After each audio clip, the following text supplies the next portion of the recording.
Hi NGT viewers, இப்போ ஆக்சுவலாக வந்து இன்றைக்கி நம்ம பேச வந்துருக்கிறது என்ன அப்படின்னு பார்த்தீங்கன்னா 2.0 என்னடா எனர்ஜி எல்லாம் பேசுகிறேன்னு பார்க்குறீங்களா? ஒன்றும் இல்லை. இப்போ ஆக்சுவலாக கஜா புயல் வந்தது இல்லையா, அதில் வந்து நிறையா பாதிப்பு ஏற்பட்டுச்சு நம்ம டெல்டா மாவட்டங்களுக்கு. குறிப்பாக வந்து நிறையா விவசாய நிலங்களும் வீடுகளும் நிறையா பேர் இழந்தாங்க. ஸோ அவங்கெல்லாம் வந்து கரெக்டான உதவி கிடைக்கல அப்படின்னு சொல்லிட்டு இப்போ ரீசெண்டாக ஒரு வீடியோ ஒன்று பார்த்தேன். என்னடா எல்லாருமே வந்து கோடி கோடியாக டொனேஷன் கொடுக்குறாங்க, லட்சமாக டொனேஷன் கொடுக்குறாங்க, சென்ட்ரல் கவர்மெண்ட் டொனேஷன் கொடுத்துருக்குதுன்னு நேற்று வந்து சென்ட்ரல் கவர்மெண்ட் தமிழக செயலாளர் டாக்டர் தமிழிசை அவங்க சொல்கிறாங்க, இத்தனை கோடி ரூபா போயிருக்குது ஆனால் வந்து யாருக்குமே எதுவுமே கிடைக்கலன்னு சொல்கிறீங்க, நீங்கள் ரூமர் கலப்புறீங்களா அப்படின்னு சொல்லி நான் நினச்சேன். ஆனால் வந்து உண்மையாகவே அது ரூமர் இல்லை. ஒரு வீடியோ ஒன்று பார்த்தேன். அந்த வீடியோவில் கூட வந்து ஒரு வண்டி போகுது, அந்த வண்டிக்கு பின்னாடி நிறையா பேர் ஓடி வராங்க.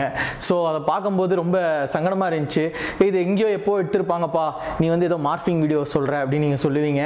அது எனக்கு தெரியும். ஆனால் வந்து அது அந்த இடத்துல தான் எடுத்திருக்காங்க. அது ஒரு மொபைலில் எடுத்திருக்க வீடியோ. அதில் வந்து ஆடியோலாம் நல்லா தெளிவாகவே இருக்குது.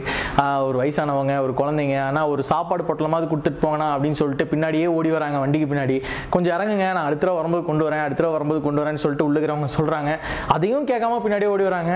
ஸோ இதை பார்க்கும்போது ரொம்ப கஷ்டமாக போச்சு.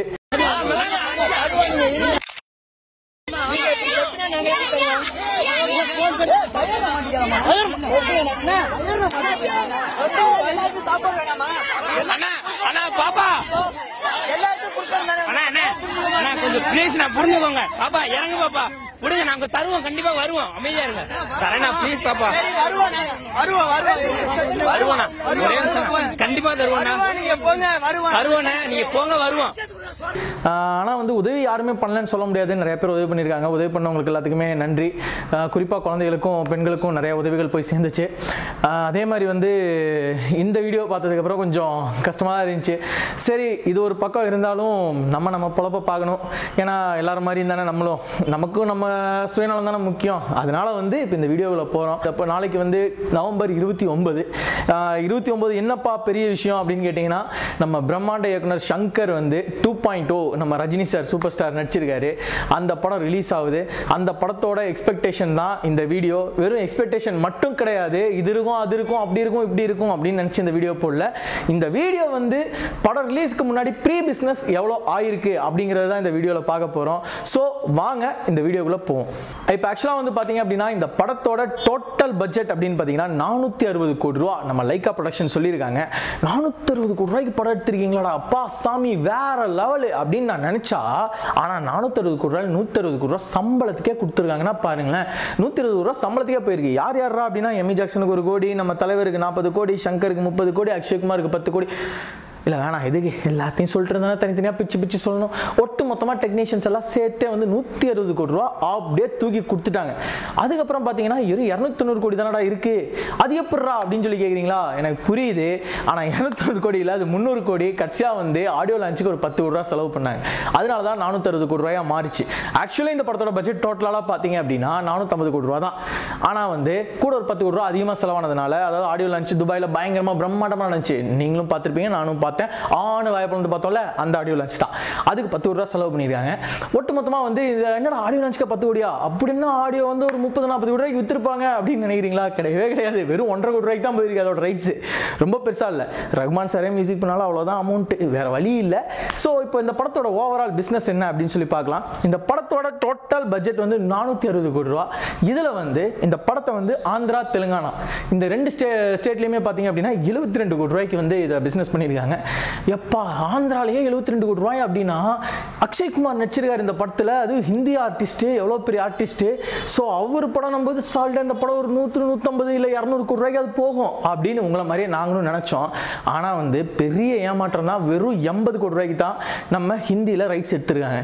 சரி, ஹிந்திலேயே 80 கோடி ரூபா அப்படின்னா சரி, அட்லீஸ்ட் வந்து கேரளாவில் ஒரு 20 கோடியாவது போகுமே அப்படின்னு எதிர்பார்த்துட்டு இருந்தவங்களுக்கு, தளபதி படமே வந்து அங்கே வெறும் 10 கோடி 12 கோடி தான் போகுது. அப்போ இவ்வளோ பெரிய ஹீரோ, இவ்வளோ பெரிய ப்ரொடக்ஷனு, பயங்கரமாக 3D 4D சவுண்ட் எஃபெக்ட் அப்படி இப்படின்னு பில்டப் கொடுத்தும் நீங்கள் மார்க்கெட் பண்ணியும் கேரளாவில் போனது வெறும் 10 கோடி ரூபாய்க்கு தான் போயிருக்குது. என்னடா வெறும் 10 கோடியா? அப்போது தமிழ்நாட்டில் எவ்வளோக்கு போகும் அப்படின்னு சொல்லி பார்க்கும்போது தமிழ்நாட்டில் இவங்க வச்ச டிமாண்ட் பார்த்தீங்க அப்படின்னா 125 கோடி ரூபாய்க்கு டிமாண்ட் வச்சாங்க. 125 கோடி ரூபாய்க்கு டிமாண்ட் வச்சிருக்காங்களே, ஐயோ யாரா வாங்குவா அப்படின்னு பார்த்தா எல்லா டிஸ்ட்ரிபியூட்டரும் ஒரே கேள்வி கேட்டாங்க, எங்களுக்கு நான் ரீஃபண்டபிள் அமௌண்ட் வேணும், ரீஃபண்ட் அமௌண்ட்டு எங்களுக்கு வேணும். அதாவது இந்த படம் எதிர்பார்த்த மாதிரி போகல அப்படின்னா இந்த அமௌண்ட் நாங்கள் கொடுத்து நாங்கள் வாங்கிக்கிறோம், எங்களுக்கு பெரிய பிரச்சனை கிடையாது. எதிர்பார்த்த மாதிரி போகல, பிஸ்னஸ் ஆகலைன்னா உங்களால் அமௌண்ட் திருப்பி கொடுக்க முடியுமா அப்படின்னு கேட்டதுக்கு லைக்கா ப்ரொடக்ஷன் சொன்ன ஒரே விஷயம், எங்களால் 15% 20% தான் எங்களால் ரீஃபண்டபிள் பண்ண முடியும், மற்றபடி எங்களால் ரீஃபண்ட் பண்ண முடியாது, லாஸ் வந்தால் அது உங்களை தான் சேரும் அப்படின்னு சொன்னேன். நம்ம தமிழ்நாடு டிஸ்ட்ரிபியூட்டர்ஸ் எல்லாமே அப்படியே டப்புன்னு பேக் அடிச்சிட்டாங்க. ஏன்னா வந்து அவங்க நிறைய பட்டிருக்காங்க பெரிய பெரிய ஹீரோஸ்லாம் நம்பி. ஏன்னா ரீசெண்டாக கொஞ்சம் நல்ல படங்கள்லாம் தமிழ் சினிமாவில் வந்துட்டு இருக்கிறதுனால ஏதோ கொஞ்சம் சந்தோஷமா இருக்காங்க நம்ம டிஸ்ட்ரிபியூட்டர்ஸ். இப்போ மறுபடியும் ஒரு பெரிய படம் அப்படின்னு சொல்லி இறங்கி மாட்டிக்க கூடாது அப்படின்னு சொல்லிட்டுங்கிறத தெளிவாக இருக்காங்க. அந்த விஷயத்தில் நம்ம டிஸ்ட்ரிபியூட்டருக்கு பாராட்டலாம். அடுத்து வந்து பார்த்தீங்க அப்படின்னா இந்த படத்தை சரி ஓகே நம்ம தமிழ்நாட்டில் என்னடா பண்ணுறது அப்படின்னு நினச்சிட்டு இருக்கும்போது லைக்காவே வந்து இந்த படத்தை நாங்களே தமிழ்நாட்டில் ரிலீஸ் பண்ணிக்கிறோம் அப்படின்னு சொல்லிட்டு ரிலீஸ் பண்ணுறதுக்கு பிளான் பண்ணிட்டாங்க. ஓகே தமிழ்நாட்டில் ரிலீஸ் பண்ணுறாங்க, அடுத்து ஓவர்சீஸு, அப்புறம் டிஜிட்டல் மீடியா அப்படி இப்படின்னு சொல்லி நிறைய விஷயம் இருக்கே, அதுல என்னடா பண்ண போறீங்க அப்படின்னு பார்த்தா இதெல்லாத்தையும் நாங்கள் வித்துக்கிறோம் அப்படின்னு சொல்லிட்டு லைக்கா வந்து ஓப்பன் பண்ணிட்டாங்க. ஒட்டுமொத்தமாக வந்து தமிழ்நாடு ரைட்ஸு அண்ட் வந்து டிஜிட்டல் ரைட்ஸு அண்ட் வந்து ஓவர்சீஸ் டோட்டலாகவே ஒட்டுமொத்தமாக 181.5 கோடி ரூபாய்க்கு வந்து டோட்டலாக வந்து அவங்க சேல் பண்ணுறேன் அப்படிங்கிற மாதிரி பிளான் பண்ணியிருக்காங்க. அதாவது இந்த அமௌண்ட் இன்னும் கைக்கு வரல, இது வந்து அவங்களுக்கு வரும்னு நம்பி இருக்காங்க. இதில் வந்து கர்நாடகா ரைட்ஸும் சேரும், ஏன்னா கர்நாடகாவில் எந்த டிஸ்ட்ரிபியூட்டரும் வாங்கல. ஸோ வந்து கர்நாடகாவோட டோட்டல் ப்ராஃபிட்டையும் சேர்த்து தான் இவங்க இந்த மாதிரி பிளான் பண்ணியிருக்காங்க. ஸோ இப்போ வந்து அவங்களுக்கு 181.2 கோடி ரூபா தான் கைக்கு வரும்னு பிளான் பண்ணியிருக்காங்க. அப்போ எவ்வளோடா வந்திருக்கு அப்படின்னு நீங்கள் கேட்குறது எனக்கு புரியுது. இது வரைக்கும் வந்து பார்த்தீங்க அப்படின்னா இந்த படத்துக்கு நான் வெளியில் கொடுத்த ரைட்ஸ் சொன்னேன் இல்லையா, அதே மாதிரி வந்து இந்த படத்தோட சேட்டலைட் ரைட்ஸை வந்து ஜி நெட்வொர்க் வாங்கியிருக்காங்க. அதாவது G Tamil, G Hindi, G Telugu, அந்த 3 லாங்குவேஜுக்கு டோட்டலாக 110 கோடி ரூபாய்க்கு இதோட ரைட்ஸ் வாங்கியிருக்காங்க ஒட்டுமொத்தமா. இப்போ மொத்தமா வந்து பாத்தீங்க அப்படின்னா இந்த படத்தை இவங்க வித்து இவங்க கையில வச்சிருக்கிற அமௌண்ட் எவ்வளவு அப்படின்னா 273.50 கோடி. அதாவது 273 கோடியே 50 லட்சம் ரூபாய் இது வரைக்கும் அவங்க கையில வந்திருக்கு. இப்போ ஓவராலா பாத்தீங்க அப்படின்னா இந்த படம் வந்து இவங்களுக்கு வரும் நம்பி இவங்க பிளான் பண்ணி வச்சதோட சேர்த்து இவங்க வித்தது போக கையில வந்து எல்லாமே ப்ராஃபிட்டா லாஸா அப்படின்னு சொல்லி பார்க்கும்போது ஒட்டுமொத்தமா இவங்க கையில வந்து மொத்தமா நிக்கிற அமௌண்ட் எவ்வளவு அப்படின்னு பாத்தீங்கன்னா 454 கோடியே 50 லட்சம் ரூபா வந்து நிக்குது. அப்படி பார்த்தாலும் என்னடா 5.5 கோடி ரூபா லாஸே, 5.50 கோடி லாஸ் ஆச்சே அப்படின்னு சொல்லி நீங்க கேட்கறது எனக்கு கேக்குது. இது வந்து ஆக்சுவலா லாஸ் அப்படின்னு சொல்றதை விட இது வெறும் 5.50 கோடி தான் லாஸ் அப்படின்னு சொல்ல முடியாது. 181.2 கோடி ரூபா என்ன கைக்கே வரல, அந்த அமௌண்ட் வரும் நம்பிட்டு இருக்காங்க. அப்படி அது வரணும் அப்படின்னா இந்த படம் வந்து எதிர்பார்த்த மாதிரி பயங்கரமா ஓடணும். ஏன்னா வந்து ஒரு டேபிள் ப்ராஃபிட்னு சொல்லுவாங்க. என்னன்னா படம் ரிலீஸ்க்கு முன்னாடியே வந்துட்டு இந்த படம் வந்து எடுத்த அமௌண்ட்டை வந்து வெளியில விற்பாங்க. இந்த இடத்துக்கு இவ்வளவு ரைட்ஸ், இந்த இடத்துக்கு இவ்வளவு ரைட்ஸ், இந்த டிஸ்ட்ரிபியூட்டருக்கு இவ்வளவு போகுது, இவ்வளோ தியேட்ரிக்கல் ரைட்ஸ் போகுது, இவ்வளோ ஓவர்சீஸ் போகுது, இவ்வளோ சேட்டலைட்டுக்கு போகுதுன்னு செப்பரேட்டாக பிரிச்சு விற்பாங்க. வித்து இந்த படம் எக்ஸாம்பிளுக்கு ஒரு 150 கோடி ரூபாய்க்கு எடுத்திருக்காங்க அப்படின்னா அந்த 150 கோடி ரூபாய் இவங்க முன்னாடியே எடுத்துட்டாங்க. அதுக்கு மேலே வர்றது எல்லாமே டேபிள் ப்ராஃபிட்னு சொல்லுவாங்க. ஸோ இதுக்கு மேலே வந்து டிஸ்ட்ரிபியூட்டர் ஷேர்ஸ் அது தனித்தனியாக பிஸ்னஸாக போகும். ஸோ இந்த படம் டேபிள் ப்ராஃபிட் வைஸ் பார்க்க போனா அப்படின்னா இந்த படம் லாஸ். லைக்கா ப்ரொடக்ஷன் வந்து இந்த படத்தில் லாஸ் பண்ணிட்டாங்க. 2.0 வந்து பிஸ்னஸ் வைஸ் ஓவராலா லாஸ்ல தான் இருக்கு. ஆனால் இந்த படம் ரிலீஸ் ஆனதுக்கு அப்புறம் பயங்கரமா ஓடி ஒரு நல்ல கலெக்ஷன் நல்ல ப்ராஃபிட் கொடுத்தது அப்படின்னா இந்த படம் வந்து லைக்கா ப்ரொடக்ஷன் எப்படியாவது காப்பாற்றி விட்டுரும் அப்படின்னு நம்ம நம்பலாம். ஏன்னா எனக்கு தெரிஞ்சு 400 கோடி ரூபாயில ஃபர்ஸ்ட் தமிழ் மூவி, 460 கோடி ரூபாயில ஃபர்ஸ்ட் தமிழ் மூவி. ஏன்னா ஆடியோ லான்ச்சுக்கே 10 கோடி ரூபாய் செலவு பண்ணியிருக்காங்கன்னா பார்த்துங்க அந்த அளவுக்கு இருக்குது. ஸோ உங்களை மாதிரி தான் நானும் வெயிட் பண்ணிட்டு இருக்கேன். இதுக்கு மேலே என்ன சொல்றது, மற்றபடி பார்த்தீங்க அப்படின்னா 2.0 இப்போதைக்கு லாஸ். நாளானைக்கு வந்து அதாவது 30ஆம் தேதி வந்து நான் உங்களுக்கு வந்து கலெக்ஷன் ரிப்போர்ட் கொடுக்குறேன், அதாவது பாக்ஸ் ஆஃபீஸ் ரிப்போர்ட் கொடுக்குறேன். இப்போ ஓவராலா பாக்ஸ் ஆஃபீஸ் வைஸ் பார்த்தீங்கன்னா 2.0 பக்கா லாஸ். கழுவி ஊத்துறதா கழுவி ஊற்றிங்க, ஒன்றும் பிரச்சனை இல்லை. ஆனால் இதான் வந்து இருக்கிற ஃபேக்ட், ஓகேங்களா.